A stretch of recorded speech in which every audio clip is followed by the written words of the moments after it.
구약성경 시편 139편 7절에서 12절 말씀입니다. 제 성경은 구약성경 903페이지에 기록이 되어 있습니다. 제가 시편 139편 7절에서 12절의 말씀을 봉독에 올리겠습니다. 내가 주의 영을 떠나 어디로 가며 주의 앞에서 어디로 피하리까? 내가 하늘에 올라갈지라도 거기 계시며 서울에 내 자리를 펴올지라도 거기 계시나이다. 내가 새벽 날개를 치며 바다 끝에 가서 거주할지라도 거기서도 주의 손이 나를 인도하시며 주의 오른손이 나를 붙드시리이다. 내가 혹시 말하기를 흑암이 반드시 나를 덮고 나를 두른 빛은 밤이 되리라 할지라도 주에게서는 흑암이 숨기지 못하며 밤이 낮과 같이 비추이나니 주에게는 흑암과 빛이 같음이니. 인생에는 흔히 3차원의 인생이 있다고 말을 합니다. 하나는 1차원 인생인데 이는 육신의 소리만 듣고 살아가는 사람을 말합니다. 이런 사람들은 보이는 것만 보고 들리는 것만 듣고 살아갑니다. 이것을 이제 허리 이하의 인생이라고 말해요. 그래서 형이 하학적이다 그런 말을 씁니다. 근데 이제 2차원의 인생을 살아가는, 이를테면 정신세계를 말하면서 살아가는 사람들이 있습니다. 예술가들을 말하는 거예요. 그래서 예술은 더 높은 세계를 동경하고 추구하여 시로 또 미술로 음악으로 작품을 표현합니다. 그래서 이게 값이요, 이게 장난이 아닙니다. 몇 10억 되는 그림도 있고요. 그게 물감 값이 얼마 들어갔겠습니까? 근데 이제 이게 이제 2차원이죠. 그러니까 그 그림을 통하여서 이 얻는 어떤 그 가치가 굉장하다고 판단하는 거예요. 그걸 사는 사람이 있으니까 그 가격이 나오는 거거든요. 그러니까 2차원에서 사는 사람들은 그런 것을 굉장히 절개하고 값어치를 두는 거죠. 그게 높은 삶이죠, 사실은. 음악은 여러분, 이게 오늘도 우리 찬양대에서 아름다운 찬양을 드렸습니다만은 이제 이거 가수 이게 모시면요, 한 번 오는데 3억 이렇게 줘야 되는 가수도 있습니다. 폴 포처도 3억 4억 줘야 됩니다. 그 사람은 전문가도 아니잖아요, 사실은. 공부를 했습니다만은 성악가도 아니었어요. 그는 이제 핸드폰 팔로 다녔는데 여러분이 더 잘 아시지 않습니까? 이제 콩쿨대에 나간 거예요. 근데 노래를 인정받아가지고 우리나라 이화 여자대에서 모신데 4억을 줬다고 그래요. 안 온다고 그래요, 그냥. 너무 오란 데가 많으니까. 자, 이제 이렇게 이제 노래 한 번 넣는데 4억이다. 이제 그 가치를 인정한다. 이게 뭔가 하니까 이제 2차원에 사는 사람이에요. 이제 먹는 거, 보는 거, 입는 거, 이제 이걸 떠나서 인생의 더 높은 차원의 삶이 있다는 거죠.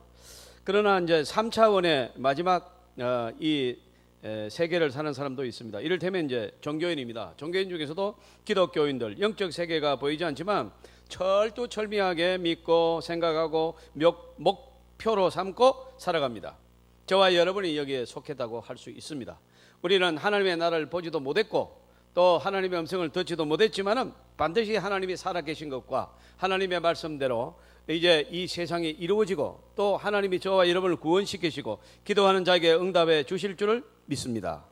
이래서 이것은 3차원의 세계예요.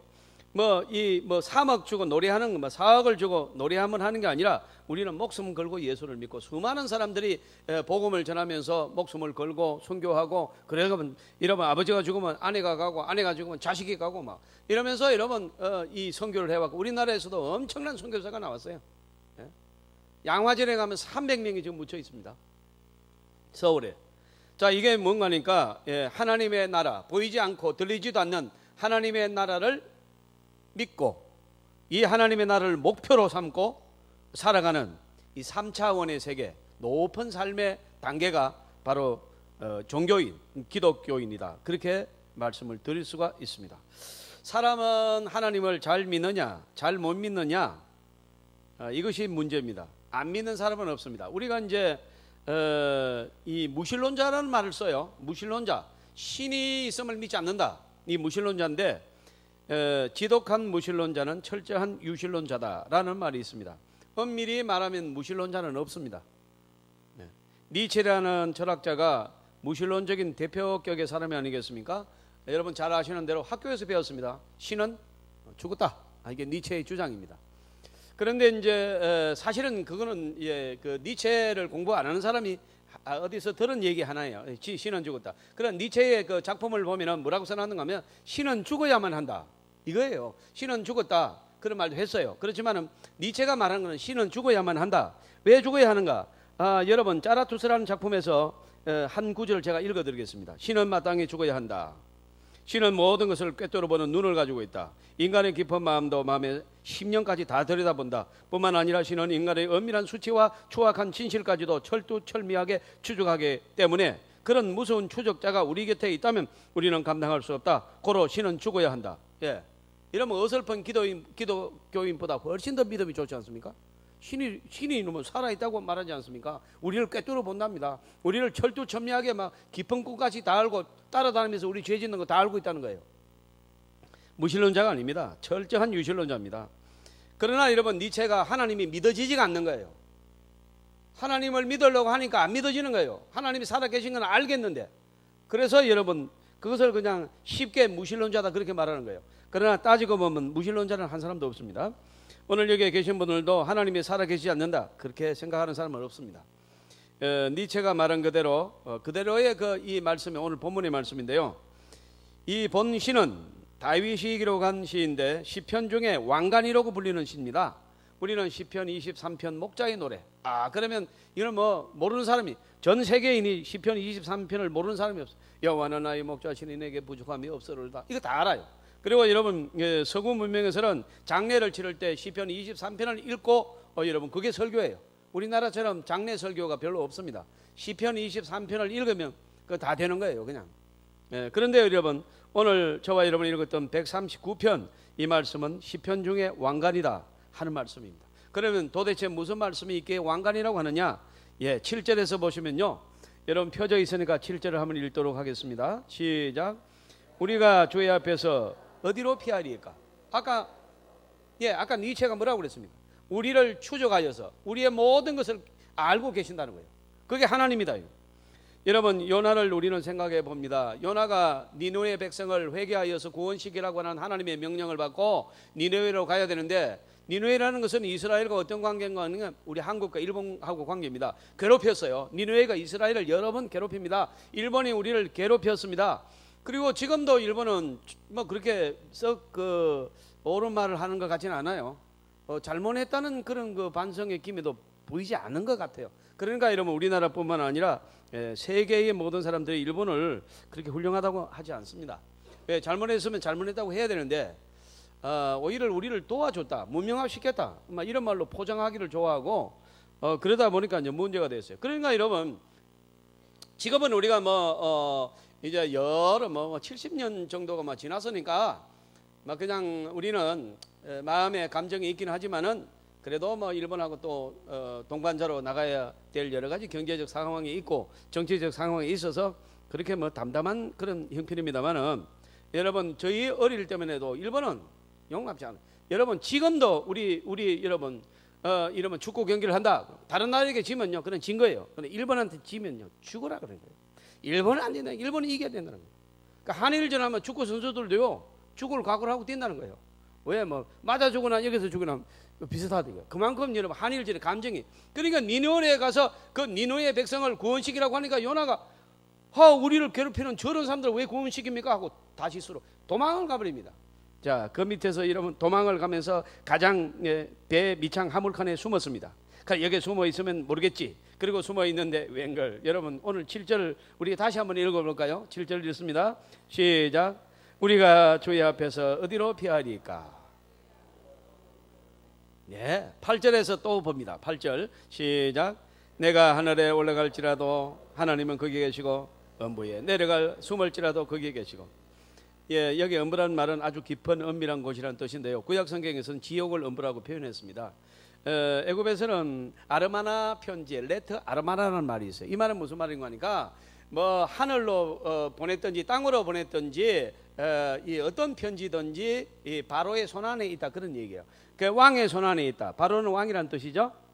그러니까 여러분 이제 바로의 손에서 벗어날 수 없다 그런 뜻으로 한 말인데요. 그렇다면 여러분 하나님의 손에서 벗어날 인생이 도대체 누가 있다는 말씀입니까?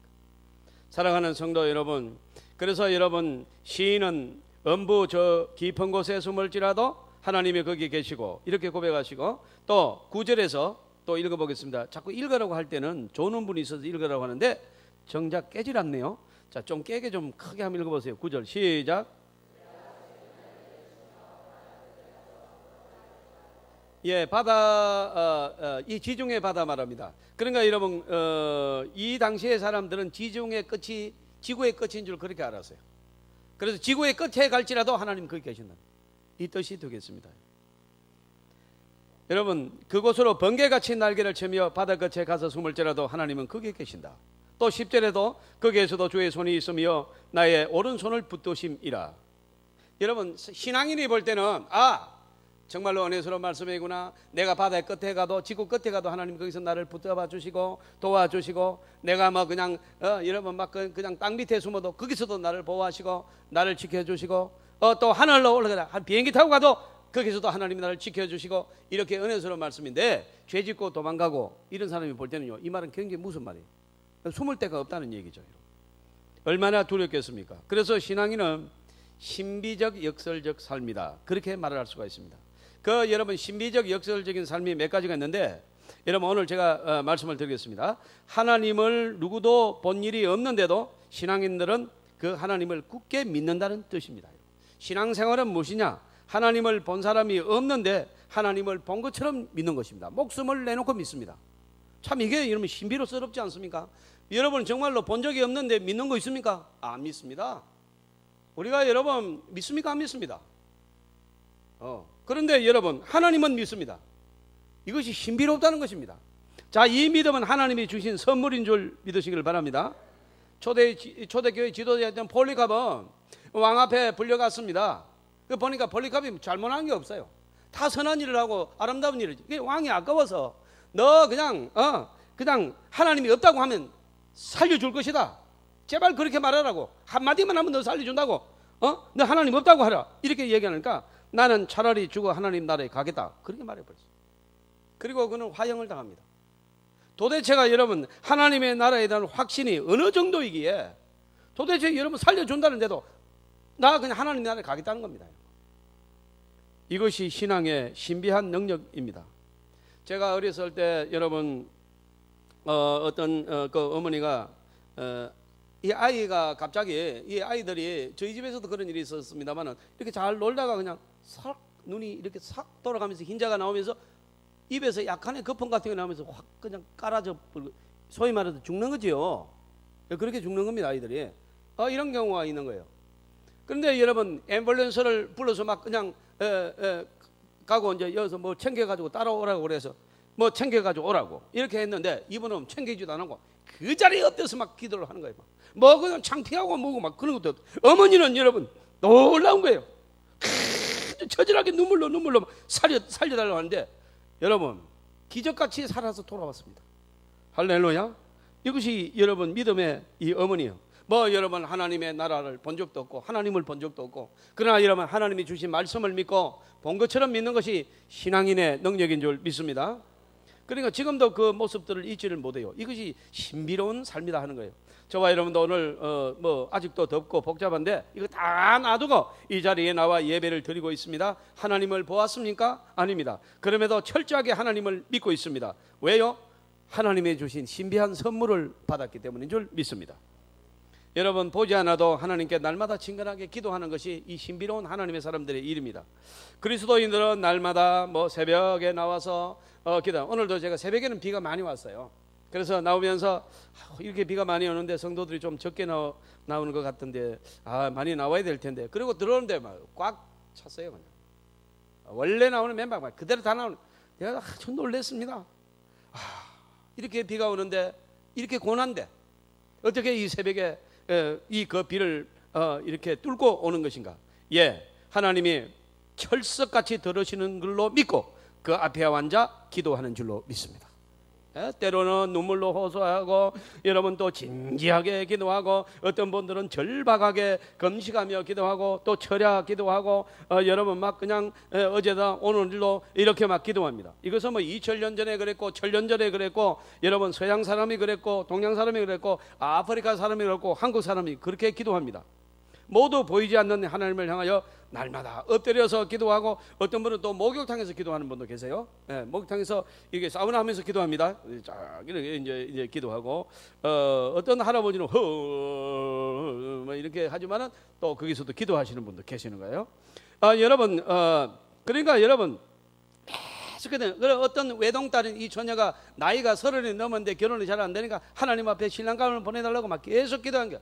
그러니까 새벽에 막 그 기도를 하루 이틀도 안 하고 몇 개를 그렇게 하니까 목사님께서 자매님 자신을 위해서만 기도하지 말고 남을 위해서 기도하십시오. 그러면 응답된다 이러니까 알겠습니다. 그래 그 다음날 와서 기도를 하는데 주님 제가 이제 깨달았습니다. 저를 위해서 기도하지 않겠습니다. 우리 어머니에게 사익감을 보내주시옵소서. 또 어떤 분은요 결혼했는데 이 어머니는 뭐 36살 되는 처녀. 이게 신랑감이 잘 안 나타나요. 그래서 여러분 이 신비주의적 잘못하는 기도도 있다 그런 얘기예요. 주님 배순실 딱 쳤어요. 다음 주일날 내 뒤에 앉은 사람하고 무조건 결혼합니다. 하나님 신랑을 보내주시옵소서. 그러나 그 다음에 딱 돌아보니까 70 넘은 할아버지가 왜 터잡아? 주님 취소합니다. 다시 번복했다. 어쨌거나 뭐 잘못할 수도 있지만은 기도는 여러분 그날 응답 안 해도 그 뒤에 안 앉게 하여도 하나님은 응답하실 줄로 믿습니다. 언제 만나요, 여러분?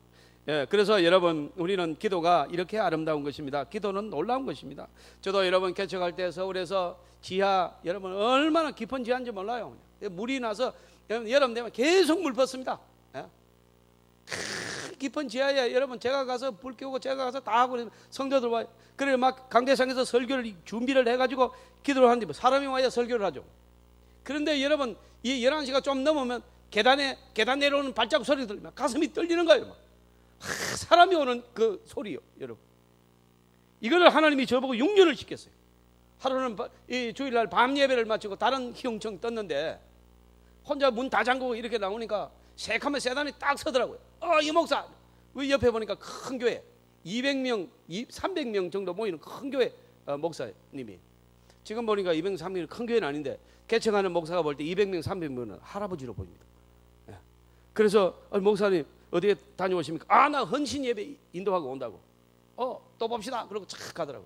그래서 내가 달을 보고 달한테 기도한 것이 아니라 달을 보면서 하나님 기도했어요. 하나님 저도 목사인데 헌신 예배 한 번만 가게 해주세요. 그런데 1년에 100번을 가게 하죠. 지금 기도만 해도 50몇 번 하지. 뭐 각종 해석하지. 여러분 하나님이 기도를 응답하시는 줄 믿습니다. 응답하는 거예요. 여러분의 병 낫기를 위해서 기도하시길 바랍니다. 하나님 다 고쳐주세요. 여러분의 자녀를 위해서 기도하시길 바랍니다. 다 응답됩니다. 여러분 기도는 응답되는 줄 믿습니다. 보이지 않는 것을 보는 것이 신비적 능력입니다. 사람들은 보이는 것만 봅니다. 이것이 한계입니다. 그래서 여러분 대화 내용이나 생각하는 거 보면 전부 보이는 거 얘기해요. 이렇게 정치 얘기 그런 거 보이는 얘기 또 이제 김정은의 욕도 좀 하고 또 연석궁 얘기 그런 거 좀 하고 자꾸 어디 세일하는 거 그런 얘기하고 자꾸 이런 거 보이는 얘기하는데 그런데 신앙인들은 남들이 보지 못하는 것을 보고 말하고 관심을 갖고 믿고 그렇게 살아갑니다. 놀랍지 않습니까? 신비롭지 않습니까? 그래서 여러분 이 민비가 살아계실 때 언더우드 선교사가 한국에 왔을 때입니다. 그래서 여러분 정동 창덕궁 근방에서 이웃하며 살았다고 그래요. 그래 그곳에 이제 언더우드 부인이 자주 오가면 민비와 친분을 쌓았다고 하는데요. 어느 날 민비와 언더우드 부인이 미국은 어떤 나라냐 이렇게 물은 거예요. 그러니까 이 언더우드 부인이 말하기를 우리나라는 커가지고 한 나라에 사계절이 다 있습니다. 그렇게 미국을 소개한 거예요. 그러니까 이제 민비는 이 조그마한 나라에 살다가 얼마나 신비했을 것입니까? 그 나라가 참 좋은 나라군요. 이렇게 말하니까 언더우드 부인이 여러분 그 나라보다 더 좋은 나라가 있습니다. 천국이라는 나라가 있습니다. 그러면서 천국에 대해서 이 얘기를 해 주었습니다. 천국은 고난도 없고 눈물도 없고 죽음도 없는 신비한 나라입니다. 그 나라에 가면 이제 죽음이 없습니다. 그 나라에 가면 영원히 삽니다. 아픈 게 없습니다. 전쟁이 없습니다. 그러니까 민비가 그런 나라는 참 좋겠군요. 그렇게 얘기했다고 그래요. 여러분, 그런데 이 언더우드 부인이 천국을 갔다 왔습니까? 보았습니까?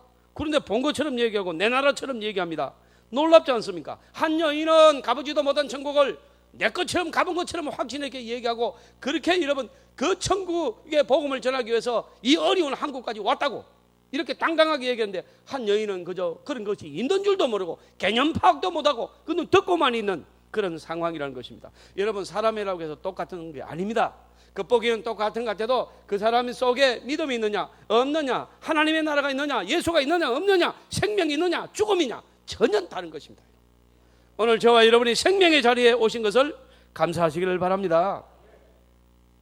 요한계시록 21장 2절에 보면 거룩한 성 새 예루살렘이 하늘에부터 내려오는데 그 모습이 마치 단장한 신부와 같다, 그렇게 표현되고 있습니다. 너무나도 찬란한 이 천국의 광경이 펼쳐져 있습니다.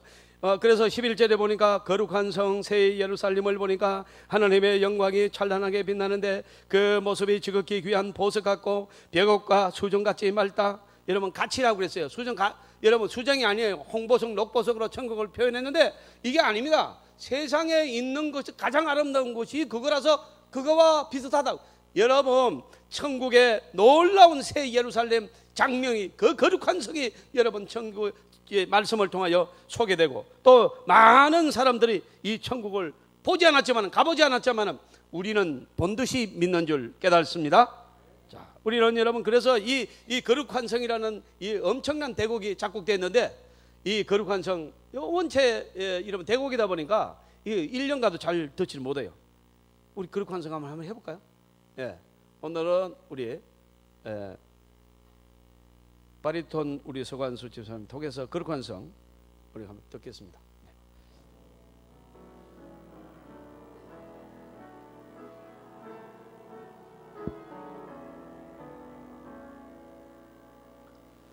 나 어젯밤에 잘 때 한 꿈을 꾸었네. 그 옛날 예루살렘 성의 곁에 섰더니 허다한 아이들이 그 묘한 소리로 주 찬미하는 소리 참 청아하도다. 천군과 천사들이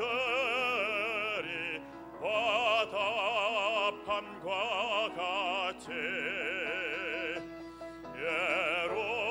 예루살렘 예루살렘 그 거룩한 성아 호산나 노래하자 호산나 부르자.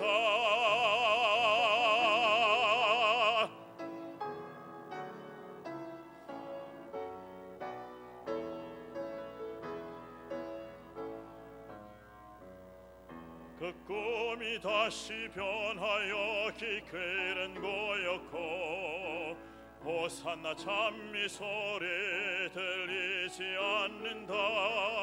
햇빛은 아주 어둡고 그 광경 참담해. 이는 십자가에 달리신 그때의 일이라. 이는 십자가에 달리신 그때의 일이라. 예루살렘 예루살렘 그 거룩한 성아 호산나 노래하자 호산나 부르자.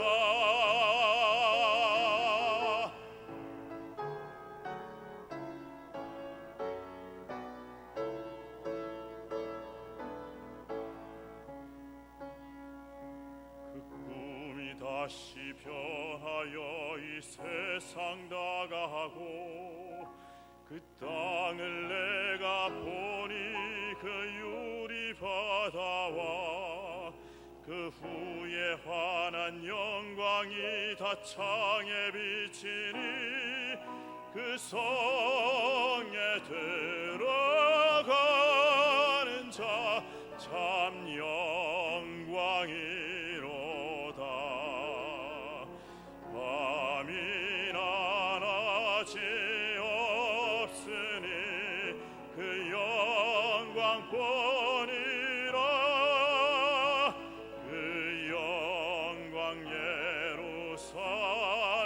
성 영원한 곳이라. 이 영광 예루살렘 성 참 빛난 곳일세. 예루살렘 예루살렘 그 거룩한 성아 호산나 호산나 호산나 부르사. 호산나 노래하소.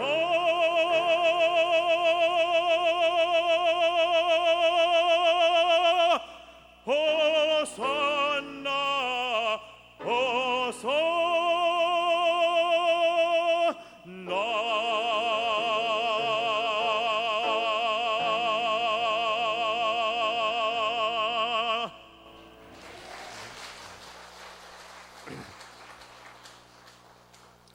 여러분, 제 3차원의 신앙생활을 한다는 사람은 천국을 이렇게 보는 것입니다. 그리고 그 가슴에 천국이 있는 것입니다. 오늘 제가 서간수 집사님한테 갑자기 전화해가지고 이 대공인데 할 수 있겠는가? 목사님, 제 머릿속에 있습니다. 우리의 천국이요, 공부해서 하는 것이 아니고 우리 가슴 속에 있는 줄 믿습니다. 내 머릿속에 있는 것입니다. 여러분, 2중 3중 장애인 송명희 씨를 우리는 다 알고 있습니다. 그는 남의 도움 없이는 일어날 수도 없습니다. 그럴 수도 없습니다. 그런데 여러분, 그러한 불행한 사람이 예수를 믿고 신앙을 가졌는데 놀라운 시를 남겼습니다. 나 남이 가진 재물 없으나, 나 남이 가진 지식 없으나, 나 남이 가진 건강 없으나, 나 남이 가진 것 있으니, 나 남이 못 본 것을 보았고 남이 듣지 못한 음성을 들었고 나 남이 받지 못한 사랑을 받았네. 공평하신 하나님이 나 남이 없는 것을 갖게 하셨네. 이것이 얼마나 신비로운 것입니까? 여러분, 베토벤은 태어나면서부터 청각장애를 앓았습니다. 그래서 45세 때는 완전히 못 듣게 되었습니다. 음악가의 청각장애는 사형선고나 다름이 없지 않습니까? 그런데도 그는 작곡을 계속합니다. 피아노 소리를 들을 수가 없습니다. 그래서 피아노 소리를 듣기 위해서 나무 막대기를 입에다 물고 그 소리 나는 건반위에다 듣고 그 진동으로 도구나 미구나 소리나 그렇게 알았다는 겁니다. 1824년 5월 7일에 여러분, 교향곡 제9변을 작곡 완성하고 지휘를 해서 큰 공연장에서 발표를 했습니다. 연주가 끝났는데 온 여러분 이 청정동이 일어나서 기립박수를 보냈는데도 자기는 하나도 그 소리를 들을 수 없기 때문에 모르고 그 관원들만 보고 있는데 한 여자 가수가 베토벤을 돌려 세웠어요.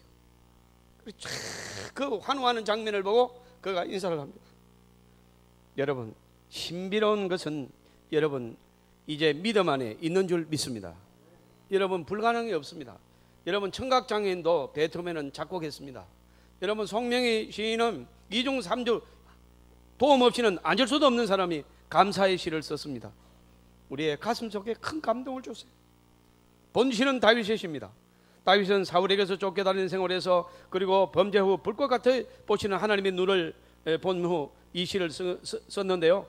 그때 다윗이 내가 하나님의 낯을 피하여 어디로 가서 숨겠는가 고백합니다. 하늘에 올라가도 거기 계시고 음부에 내려가도 거기 계신다. 바다 끝에 가서 숨을지라도 하나님이 계신다 고백합니다. 다윗 한 사람의 이 고백이 여러분, 한 사람의 고백으로 끝나지 않고 많은 사람들이 하나님께로 돌아오는 생명을 살리는 시가 된 줄 믿습니다.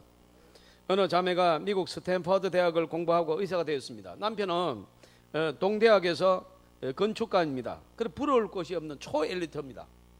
그러니까 여러분, 이 사람들은 한마디로 지식인 중에 지식인입니다. 그리고 아이도 셋을 낳았는데 다 명문대학에 다 들어갔습니다. 그러니까 이들이 다 가진 사람들입니다. 신앙의 직분도 가지고 있었습니다. 그런데 신앙이 뜨겁지 않습니다. 이 지식이라는 점이, 이 많이 배웠다는 이것이 성령의 임재를 가로막았어요.